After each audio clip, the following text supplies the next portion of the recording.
Doctor గారు చాలా మందికి ఇప్పుడు ఈ వింటర్ సీజన్‌లో గూడా especially hot water early morning తాగడం అనేది ఒక అలవాటుగా పెట్టుకుంటారు.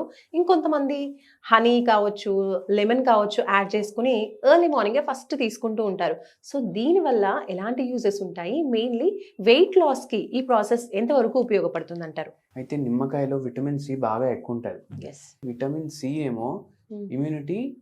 పెంచుతుందన్నమాట. ఇప్పుడు హ్మ్. ఇది దేంట్లో ఎక్కువ ఉంటుంది? చింతపండులో ఎక్కువ ఉంటుంది, లెమన్‌లో. లెమన్‌లో ఎక్కువ ఉంటుంది. మనం డైలీ వాడే వస్తువులు ఇవి. హ్మ్. ఇప్పుడు దీనికి మనం ఏం చేస్తున్నాం? వేడి నీళ్ళు తీసుకుంటున్నాం. హ్మ్. వేడి నీళ్ళు ఏం చేస్తుంది? బాడీ మెటబాలిజం స్లో అయిపోతుంది ఏజ్‌తో. హ్మ్. అయితే మళ్ళా ఆ మెటబాలిజంని పెంచనీకి ఇది హెల్ప్ చేస్తుంది. ఓహ్!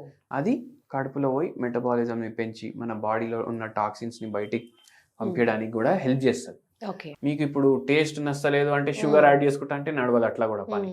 మీరు గోరువెచ్చని నీళ్ళలో ఇట్లా డైరెక్ట్ ఇట్లా వేసుకొని అది రోజు తాగడం వల్ల మీకు మంచిగా వెయిట్ లాస్కి హెల్ప్ అవుతుంది, ఇమ్యూనిటీ పెంచడానికి హెల్ప్ చేస్తుంది.